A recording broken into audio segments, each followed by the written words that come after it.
So I've been in and out of Kuala Lumpur quite a bit over the last few years, and I've always seen people rolling around effortlessly on these Beam e-scooters, and I keep thinking that's something I should try. I really have to try one of these at least once, and this morning is finally that time. At least I'm going to try. I'm going to make an attempt. The reason I never did it before, for the most part, is that I didn't really trust the payment system. I have no trouble riding an electric scooter, downloading apps, learning how to use a new app, scanning things. I kind of love technology and figuring out how things work. But as far as I could figure out, the only way to pay for the Beam scooter rental was with a credit card. And I don't really want to use a credit card for like small purchases, like just riding on an e-scooter for a couple of minutes or riding on a bus or something. I don't want to whip out a credit card and use a credit card to buy something for $1 or $2. My credit card is linked into my entire life overseas, and if it ends up getting hacked, or I was thinking that if I'm using the credit card to ride on a scooter in Malaysia, my bank in Canada might flag that, like, whoa, that's a weird transaction, and they could block my credit card, and something could happen. So it just wasn't worth the risk to me. But I decided finally to take the risk. So I downloaded the Beam app, and I've already kind of looked it over, trying to figure things out a little bit. And once you download the app, you open up an account, of course, and you link your credit card to the app. And then when you open the app, you get a map. So I get a map of Kuala Lumpur, and the map shows me a couple hundred of these Beam e-scooters parked all over the city. Like, it shows their location, like a pin on the map. And then you can click on one of those pins, and it will tell you the battery status of that scooter and where it is. And then you just go find it, scan a QR code on the scooter handlebars using your app. So you open the app, scan the QR code, and then you rent the scooter. And I guess it works out that to unlock the scooter, like sort of almost like flag fall on an old-fashioned taxi, where just to use the taxi, there's a certain minimum amount. And on these scooters, I just came across the very first one right here. So this might be the one. It's just sitting here waiting for me, there it is. The Beam logo has worn off here, but you can see it there on the up and down portion. And there is the QR code that I'll have to scan. And I guess we've got brakes over here on the left. This is just a grip. And I believe this turns it on. Oh, so that's it for acceleration. Just moving this thumb up and down. I thought there'd be like a throttle, but there's no throttle at all. It's just run by this thumb here. So thumb to go, brake to stop, and that's pretty much it. So assuming this one's battery is charged up, this is the one, I guess, that I will take. So again, I have no experience. I am a complete newbie doing this, so I only know the basics. And when I was looking at the map on the app, it did show there were areas you can go, and there's areas you can't go. So they're like forbidden zones. And I found it quite fascinating that it says if you try to ride your scooter into one of these forbidden zones, the scooter will just turn off. Because of GPS, it knows where it is, obviously. And when you enter that area, it just won't go anymore. And you got to turn around and get out of the forbidden zone. And parking is also a little bit of a thing where there are official parking zones. And you can park there for free. Basically, when you're done with your ride, you can leave your scooter in this parking zone. But if you leave it in a non-parking zone, they charge you 10 ringgit. So there's a penalty if you don't leave it in the right place. So it's not like you can just hop on it, go, and just hop off wherever you want. You got to figure these things out and pay attention to what you're doing. And I guess the last thing is, I don't really know how they fit into the legal world of traffic. Like, I ride a bicycle a lot, and I'm comfortable with that. I mix with traffic, and I tend not to ride my bicycle down sidewalks because those are for pedestrians. I stay on the roads. But one of these e-scooters, like one of these bad boys, like, where do you go exactly? Is it legal in any way to ride on a sidewalk? I mean, to be honest, I probably won't. I'm going to stay on the road. But I don't know. I don't know what the rules are. Is it like the same rules that apply to a car or to a motorized scooter with a license? Or is it more like a bicycle? Yeah, I don't know how these things work. So, yeah, brand new person riding a scooter. So let's give this a try and see how it goes. And I'm actually going to do a very easy ride. I've chosen a route quite deliberately to go from here up the hill because there's a bike path there. And because there's a bike path, I'm separated from traffic, and for my very first ride, I'm going to make it as simple and as easy as possible, ride up the hill on the bike path, and then come back down again. And that's all I'm going to do. Yeah, I just want to figure out the system. So, of course, you need a smartphone to do this. That's the key to the whole process. And, of course, you're going to need a local SIM card. You're going to need mobile internet access. And let's see how this works. Clicking on the Beam app. It's loading. And, yeah, there it is. I mean, when you click on the map, check out how many there are. So there's the map. Every one of those purple circles is a scooter. I don't know how many there are in KL, but that's a lot of them. They're absolutely everywhere. And it operates just like any Google map or something. You can pinch to zoom in. And there's a scooter marked near me, but I'm standing right beside the scooter. So I thought my blue dot would be like right beside it, but it's just sort of near it. And now let's see if I click on this one. This is scooter number 3110099, and it says it has battery power of 43%, and that gives me a range of 11 kilometers. I'm assuming it's this scooter right here. And you can also reserve a scooter in advance. So if you see one that you want, you can click on it and say, okay, hold it for me, I'm on my way. I don't know how long it lasts, your reservation. I haven't done that. But it also says on here I can ring the scooter. I don't know what that means. Let me ring it. It says it's loading something. We were able to successfully ring the beam. I don't know what that means. I don't hear anything. There is this unit on the front. Could be an identifier. It's got a speaker. Maybe it's a different one. Maybe I didn't ring the proper one. This one has a different number, 350 something. Let me try a different one.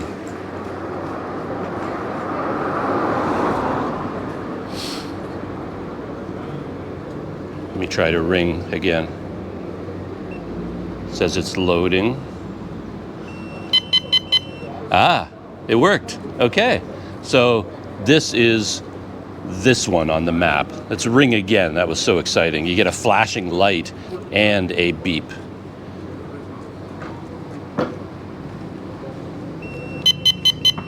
Yeah, there it is. It actually has a light up there on the handlebars right there, flashing light, and then a unit here that rings.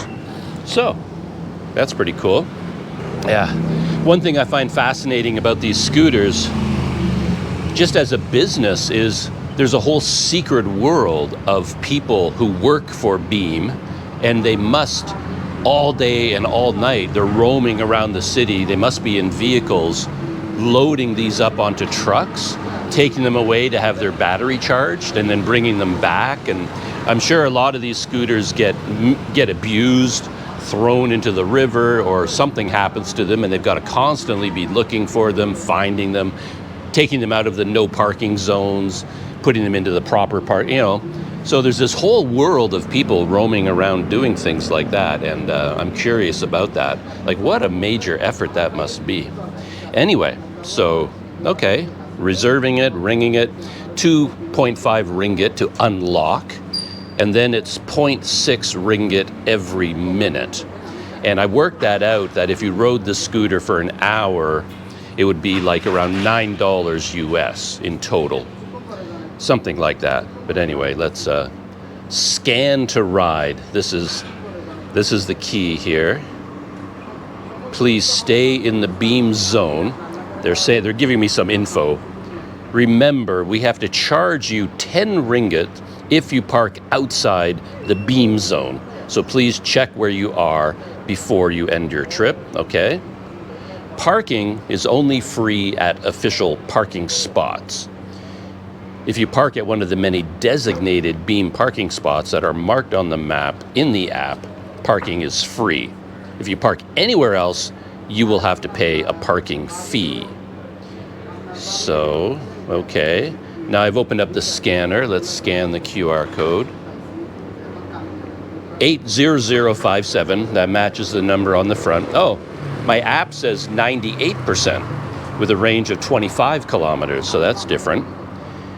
Regular 2.5 ringgit to unlock, so regular fees are applying. And now I basically just hit start trip.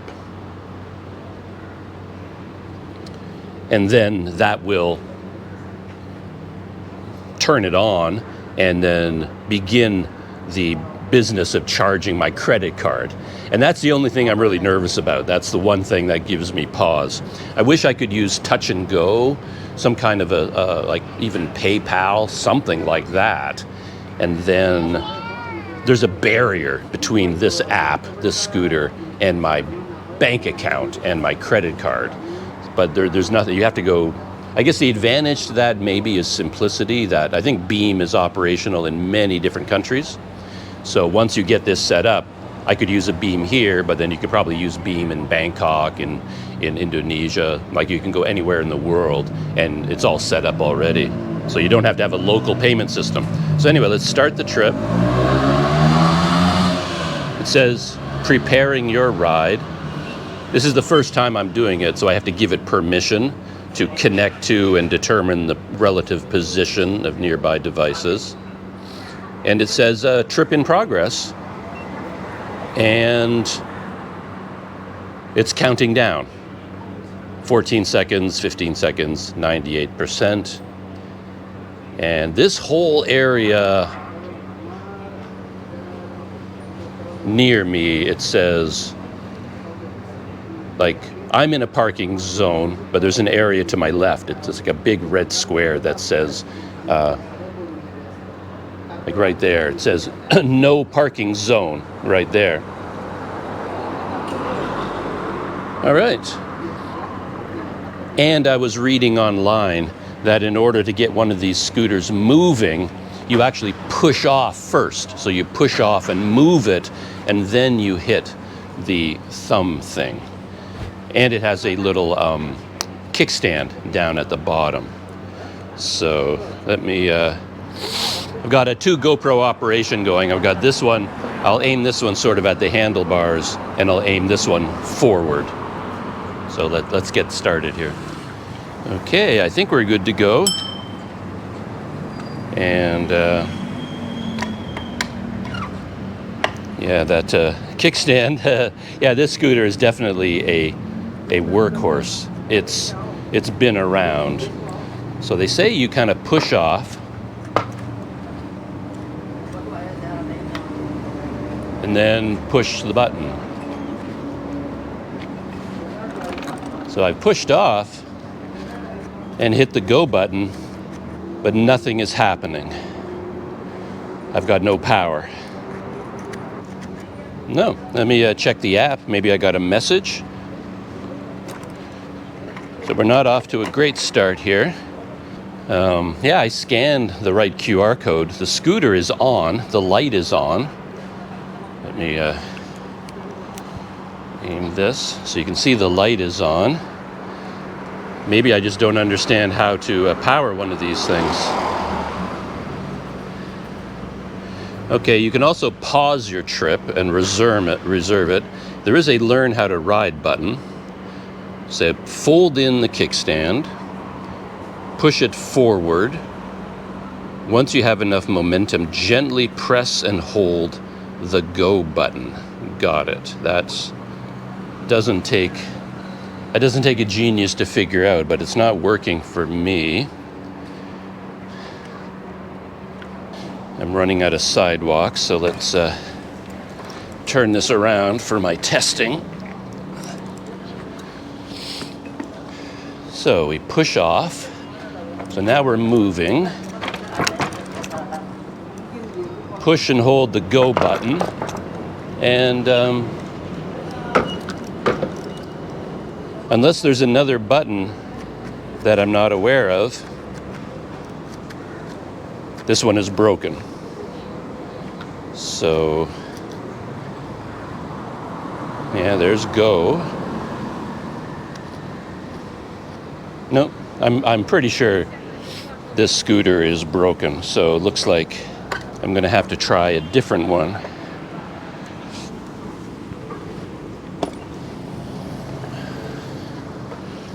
Okay. So yeah, that didn't work. Let's try a different one, I guess. So now, I've had the scooter for 5 minutes, but of course I haven't really covered any distance. And I did get an email that says a hold of $10 will be placed on your card.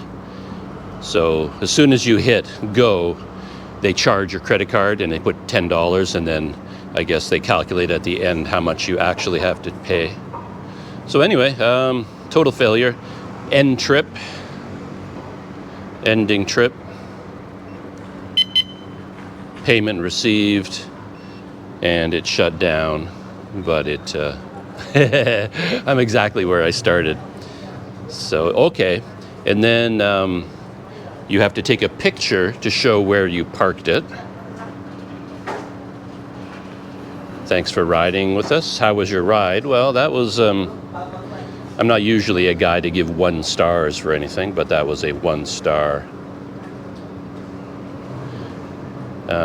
thing. They say, was there an issue? Go button just didn't work.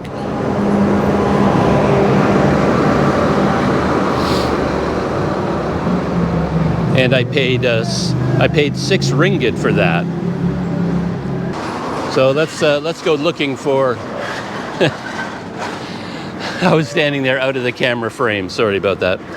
But yeah, let's go looking for another scooter and try it again. In this neighborhood, they're not hard to find. I see one right there. Someone left it on the street. And then there's another one right here sitting in the sun. This one looks a little bit newer.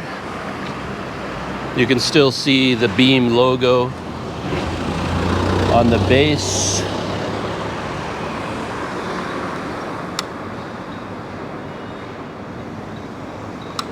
The brake feels a little bit loose. It goes too far. And then the go thing feels the same. Yeah, these don't twist, so they're not throttles. This is the go and throttle right here. But maybe I did something wrong. But anyway, there's my next one. Let me try to get this one up and running. So we're kind of starting over here. The pins don't seem to be exact. Again, I know exactly where I'm standing. My blue dot is accurate, but I'm standing right in front of a scooter, but according to the map, there's nothing in front of me, so I have to click on these things and ring them to see whether I'm in the right place. Ring. we were able to successfully ring the beam. So it's here. I'm in front of the right one, and this one is 3110099. So yeah, I guess we just start up from the beginning, scan it, unlock it, and then see what happens after that. 43% on this one, 11 kilometer range, it says. 250 to unlock, so let's start another trip. Preparing your ride. The light came on, it beeped. Trip in progress. Yeah, 43%. Yeah, so let's try again. Kickstand.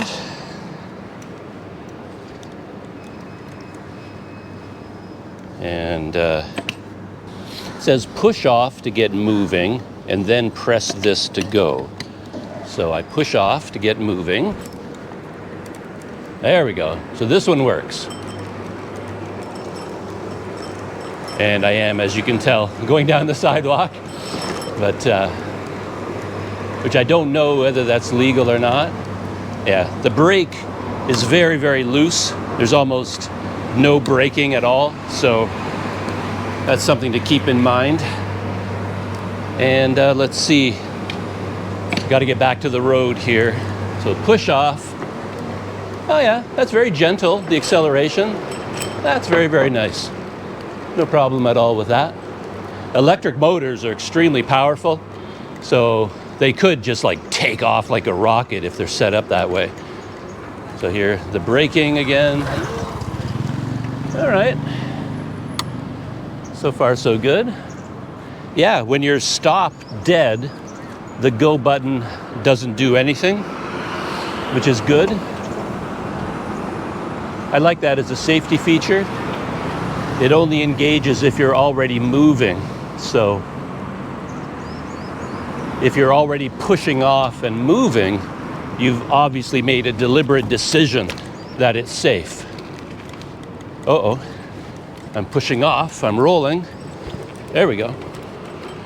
Yeah, the go button didn't kick in that time either.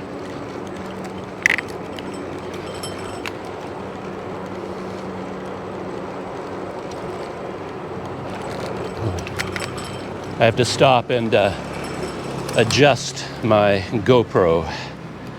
It's bouncing around too much.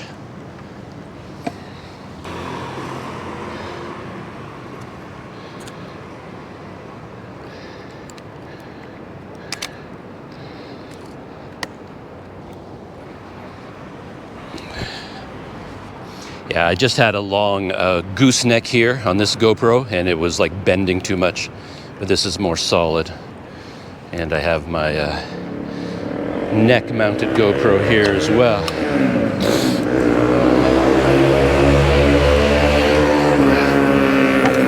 Yeah, you can feel the weight of the battery. Like when you try to pick it up and move it, you can tell it's got some heft. So here we go. Yeah, look at that. The go button works.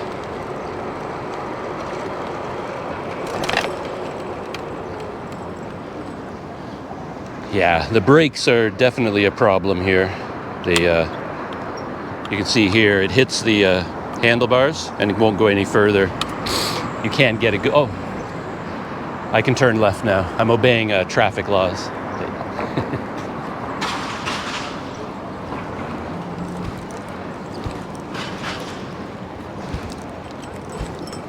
There we go. Yeah, maybe you have to really build up some speed in order for the go button to click in. Because when I first tried to start it there, it wasn't working. I pushed off. Here's some bumps. Whoa, there's no suspension.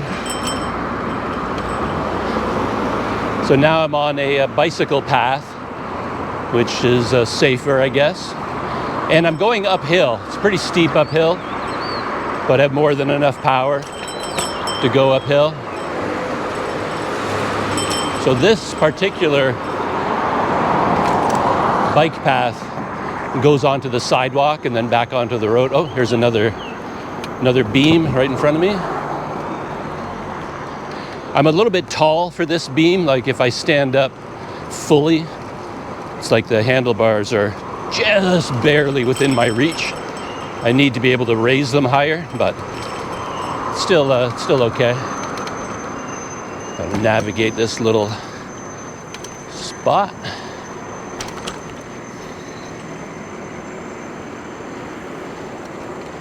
Crossing the road, back onto the bike path.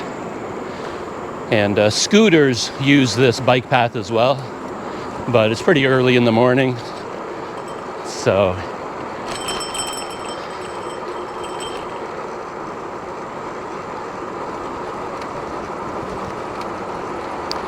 yeah, I don't know about the top speed. Like I said, I'm kind of going uphill, so I don't know if this is a top speed, but I'm well within a comfort zone. Like if I was riding a bike up here, this is probably the same speed I'd be riding my bike. Let's go back up onto the sidewalk.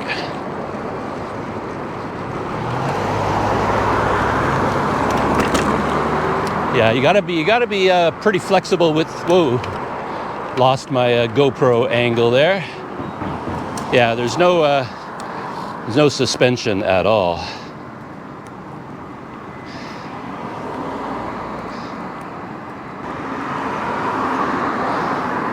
So this is a good test. Let me hit my go throttle. No reaction. If I push off a little bit, it doesn't engage. So I got to go really fast, and then it engages. So that seems to be the trick. You have to really push off with a lot of speed before the go button will kick in. So maybe that first scooter was working fine. Maybe you just had to get up more speed in order to initiate the throttle. Yeah, like right now, I'm on a curb with a very low angle, and I've got the brakes fully applied, but it does nothing. The scooter still just rolls down the hill. So yeah, definitely check the brakes on these things. All right, from here, I think I'm safe to engage. So I got to push off, get up a lot of speed. Like right now, that didn't turn on. I'm not going fast enough. There we go. So that seems to be the key. And I'm getting to the top of the hill. And this is as far as I'm going to go for the most part. Maybe I'll ride it back down the hill. But I think I'm going to park it up here at the top of the hill. I'm getting close to Bukit Bintang. And then I'll park the scooter here, end the ride, and pay for it.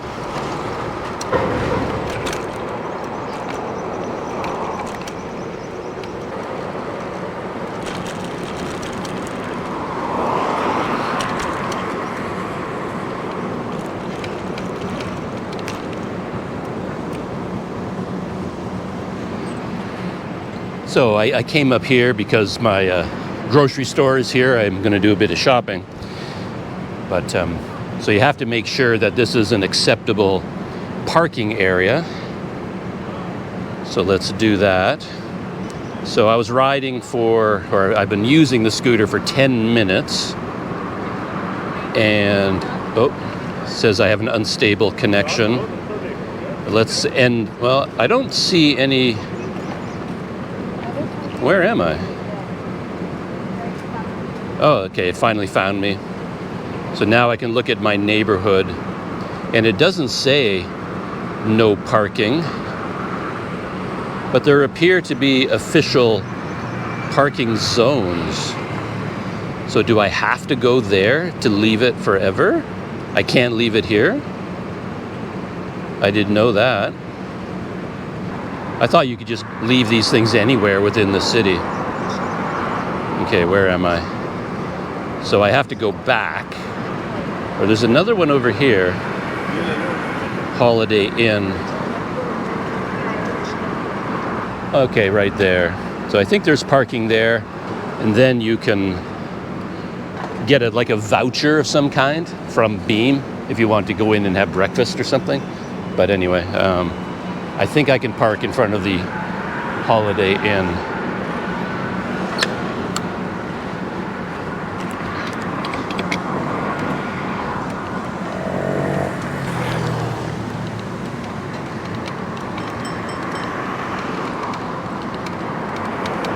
So I wonder if they have a sign that says Beam parking right here. Because according to the map, this is the place. Valet parking, SEMA parking. Oh, and there is another Beam over here. Okay, there is a sign specifically for Beam parking. Right there, okay. Beam parking zone, e-scooters for rent, how to get started, okay. Kickoff twice. You see down there at the bottom, it says kickoff twice, meaning you got to go pretty fast.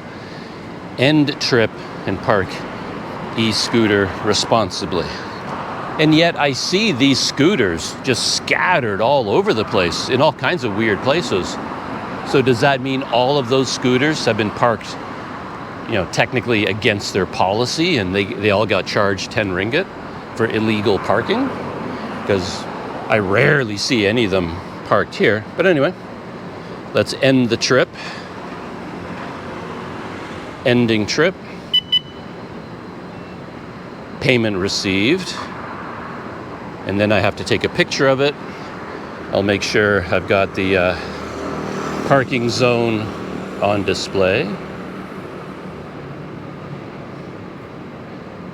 How was my ride? I would say that was like a 3-star maybe, because of the brake issue. And total cost to get here was 11. Total cost to get here was 11 ringgit. So that is the. I guess I should have gotten some video of me actually riding the scooter, but I was so involved in the app. In order to get video of me riding it, I'd have to stop, mount the GoPro, go back, ride past it again, and yeah, I should have done that, but maybe I'll do that in the future. Maybe if I ride the scooter back down, but then it's starting to get a little bit expensive, because normally I would just walk here for this, to pay 11 ringgit to get here. For my lifestyle and my economy, it's not worth it. I walk here all the time. But anyway, that was fun to figure out. Finished with my shopping, and I guess I just have a couple of final thoughts about the Beam e-scooter experience. One is that I think there were 1 or 2 Beam scooters parked here, right, when I first arrived, and they're both gone. Or maybe there was just one, but it's gone. So yeah, people do hop on them and take off and use them. I don't see that many people on the roads riding them, to be honest. I see them occasionally, but they do seem to come and go. So they're popular, and I'm back here at the Holiday Inn where it has the official Beam parking. So this is where I left mine, and I think there were 2 of them. Like there was one already there, and I left mine, so both of them are still here. This one has a light flashing. I wonder if that means somebody's reserved it, because you can reserve these things. And that one, you can see the light is flashing. Could be a battery indicator, or it could be reservation. Maybe that's a newer model. Yeah, it seems to be different. Yeah, the brake also on this one feels loose, like it hits the handlebars. So you can't really tighten it up very much. Oh, that's the bell to warn people you're coming. And there's the accelerator. But this one also, yeah, the brake shouldn't go it shouldn't hit the handlebars. There should be a gap there so you can really tighten it up. But, and in terms of parking, I was looking at the charges to my credit card, and I think what happened is different from what I said. I think the 10 ringgit charge is if you park in a no parking area. Then they ding you for 10 ringgit, a hefty penalty. And if you park it in a designated parking area, it's completely free. But if you park it somewhere else, like you can see there's one over there, just parked on the sidewalk in the middle of nowhere, that's okay, but they do charge you for that, like a nominal fee. I think I was charged like 30 cents US for my first scooter, because the very first one I tried, I couldn't get it going. I didn't realize you had to really push it twice to get it going really fast before the throttle would engage. So I thought it was malfunctioning, so I never went anywhere. I just left it where I found it. And since it was just on a sidewalk, not in an official parking zone, I got dinged for like 30 or 40 cents because I parked it on the sidewalk. Had I parked it in a parking zone, there would have been no charge. And then if you park it inside an official red zone, a no parking red zone, then I think you get hit with the 10 ringgit. But don't take this as gospel. This is the very first time I've ever ridden on one, the very first time I've navigated the app, so I'm just figuring things out in real time. Again, if I were a good YouTuber, I would rent the scooter again just so that I could ride back down the hill, set up my GoPro, and film myself riding past. But by the time I do that, I'm going to be up to 30 or 40 ringgit for this little experiment. There was one thing I was going to talk about, and then I got interrupted at some point, so I didn't finish the thought. And that is, while I was riding the scooter, I quickly learned that I was developing a habit of sort of keeping my knees bent, like cushioning the ride with my knees, bent knees, because it doesn't have any suspension. And that feeling, that movement, like sort of riding, like you got to keep a very loose, flexible suspension in your knees and your legs. That comes naturally to me because I've spent a lifetime either riding on skateboards, riding on snowboards, riding on bicycles, and your legs are bent and you're just sort of riding the ups and the downs, cushioning with your own body. And I think with these scooters, these e-scooters in particular, in order to control it safely and navigate properly, you really have to do that. You got to flow. You got to be a surfer and keep your body loose. You can't just sort of sit there stiff, because when you hit the bumps, you hit them really hard, and and I think it'll be harder to take corners and go up and down things. You gotta loosen up and act like you're surfing the waves in Hawaii. You got to get that feeling going in order to do that. So overall, what's my verdict? Mixed, I think. I like it. It's a good idea. I enjoyed it. A little bit, well, I'm doing it for the very first time. The first time you do something, you've got to navigate the app, figure out all the little details, like all this parking fees and red zones and how they charge you and how you push off to get it. Oh, there goes somebody. So that's what I would have looked like, except I would have looked a lot goofier because I'm much taller. And these scooters, I think the geometry is designed for shorter people, so I would have looked a lot sillier, but that's essentially what I would have looked like. And yeah, so I think overall, I like it. Now that I've done it once, it would be a lot easier doing it again. And assuming you have an income that it makes economic sense for you to spend that much. Like for me, it doesn't. To spend 10 or 11 ringgit to ride up here to the shopping mall and then 10 ringgit to go back, like 20 ringgit for me just to go pick up my coffee at the grocery store. No, I would just walk anyway, so it makes no sense for me. But for other people, I can see it making a lot of sense. That's a lot of fun. And once you figure out all the ins and the outs, it all works. It all works out. But given a choice, of course, this would be me riding a bicycle instead. There's also the issue of having it waiting for you. Like technically, I would want to go into the store, do my shopping, come back out, hop on the scooter, and then go home again. But chances are, unless you reserve it or unless you park it and keep the app running so that you're still being charged, anybody can hop on the scooter and take off. So even though you parked your scooter somewhere, gone inside to run an errand, there's no guarantee that scooter will still be there when you come back out. So that's something else you have to think about. But ideally, for a tourist, for a visitor, someone just enjoying themselves and exploring a new city, something fun to do, yeah, kind of like it a lot. So I didn't get any video of me actually riding the scooter. So just to make up for that, I thought I'd shoot this at the very end of the video. You can see me next to it. And if I'm standing on it, it's a little bit short.